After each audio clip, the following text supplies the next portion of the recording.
இவ்வளோ பெரிய பதவி அந்தஸ்தெல்லாம் கொடுத்தா நம்ம எல்லாரும் ஆசைப்படுவோம். எனக்கு இது மாதிரி இல்லையே, அதை கோடியில் ஒன்று கூட அல்ல தரலையே, கோடியில் ஒன்று தந்தா கொடுப்பதுமே.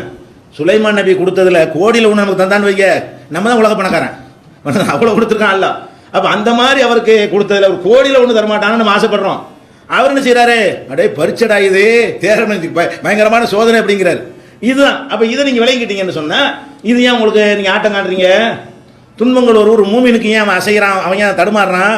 ஒரு மூமினை பொறுத்த வரைக்கும் எந்த தடுமாற்றம் வராது. உண்மையில் அவன் அல்லாஹ்வை நம்பினா, உண்மையில் மறுமையை நம்பினால், உண்மையில் சொர்க்க நரகத்தை நம்பினால், உண்மையில் இந்த ரமலான் மாதம் புனிதமான மாதம் நோன்பு வைக்கிறோம், அல்லாஹ் நேரடியாக கூலி தருவான் என்று நம்பினால், அந்த மாதிரி நம்பிக்கை உள்ள ஒருத்தனுக்கு என்ன துன்பம் வந்தால் என்னங்கிறான், என்ன கவலை வந்தால் அதே நம்மளை அசைக்குது, அது ஏன் நம்மளை ஈமானை ஆட்டி பார்க்கிறது என்று யோசித்து பார்க்க வேண்டும். இப்படி அல்லாஹ் ரப்புல் ஆலமீன் சொல்லி காட்டுகிறான். அதே மாதிரி நல்லது கெட்டது ரெண்டுமே சோதனை தான் என்று 67 தபாரக் அல்லது இருக்கு இல்லையா, அந்த சூறாவுடைய ஆரம்பம் எப்படி வருது? அல்லதி ஹலக்கல் மௌத்த வல் ஹயாத்த லியப்லுவக்கும் அய்யுக்கும் அஹ்சனு அமலா. உங்களில் அழகிய அமல் செய்பவர் யார் என்று சோதிப்பதற்குத்தான் மௌத்தையும் கொடுத்துருக்கிறேன், ஹயாத்தையும் கொடுத்துருக்கிறேன். மௌத்துங்கிறது கெட்டது, நம்மளை பொறுத்த வரைக்கும். ஒரு வீட்டில் குழந்தை பிறந்தா நல்லது, ஒரு ஆள் மண்டையை போட்டா கெட்டது.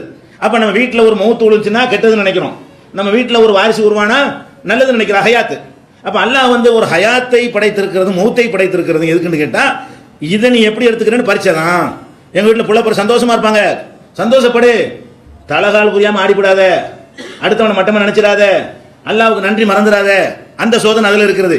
மௌத்து இருக்கா, கவலைப்படு, தப்பு கிடையாது, அதுக்காக வேண்டிய அல்லாஹ் மறுக்கிற அளவுக்கு போயிடாத, அல்லாஹ் எதிர்த்து ஏதாவது வார்த்தை சொல்லிடாத, இடிஞ்சு போய் உட்கார்ந்து போயிடாத, அல்லாஹ்வுடைய கலா கதிரை எதிர்க்கணுங்கிற எண்ணத்துக்கு நீ வந்துடாதங்கிற சோதனை அதில் இருக்கிறது. ரெண்டு சோதனை.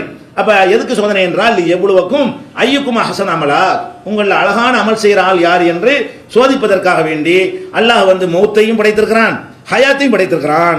மரணமும் சோதனை தான், உயிர் வாழ்வதும் சோதனை தான், ரெண்டும் சோதனை. அப்ப துன்பம் மட்டும் சோதனை கிடையாது. இது ஒரு கான்செப்ட், இந்த மனசை அமைதிப்படுத்துவதற்கு இஸ்லாம் சொல்லக்கூடியது.